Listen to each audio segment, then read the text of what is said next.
Hi, இன்று காடு ரொம்ப அழகா இருக்கே. நோக்குங்க, பறவைகள் எல்லாம் என்ன குசு குசு பாடுறாங்க. அந்த மரம் மேல ஒரு சின்ன பறவையின் குட்டி வீடு இருக்கு. அம்மா பறவை தன் குட்டிகளுக்கே அன்பா சாப்பாடு கொடுக்கறாங்க. அந்த பக்கம் பாருங்க, பூனையும் நண்பர்களும் வர்றாங்க. முயல் குதிக்குது, அணில் சிரிக்குது, காக்கா மேல பறக்குது. அவர்கள் எல்லாம் சேர்ந்து ரொம்ப ரொம்ப மகிழ்ச்சியா விளையாடுறாங்க. அடடா, திடீர்னு வானம் கருமையாகிடுச்சே.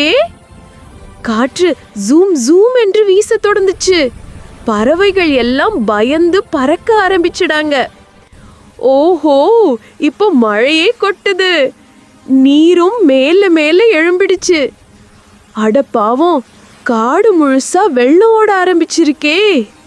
அந்த மரத்தை பாருங்க, சின்ன பறவையின் கூடு ஆபத்துல இருக்கு. குட்டி பறவைகள் கத்துறாங்க.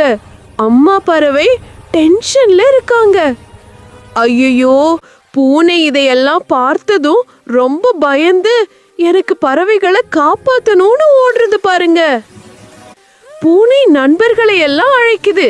முயல் ஓடி மரக்கட்டை கொண்டு வருது. அணில் வள்ளி எடுத்து ஓடுது.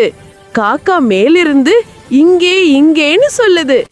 எல்லாரும் சேர்ந்து ஹெல்ப் பண்ண போறாங்க. வாவ், இப்போ எல்லாரும் சேர்ந்து ஒரு அரண் கட்டுறாங்க.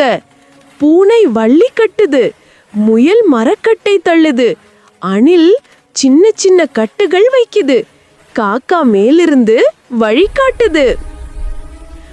அடடா, வெள்ள நீர் அரணை மோதி மோதி வருது. ஆனா அரண் ரொம்ப ஸ்ட்ராங். பூனைக்கும் நண்பர்களுக்கும் ஒரு நம்பிக்கை வந்துருச்சு. ஏ, மழை நின்னுருச்சு. சூரியன் மீண்டும் வெளுத்து வெளுத்து ஒளிக்கிறான். பறவை குடும்பம் பாதுகாப்பா இருக்காங்க. அவர்கள் கூட்டிலிருந்து நிம்மதியா வெளியே பார்த்தாங்க.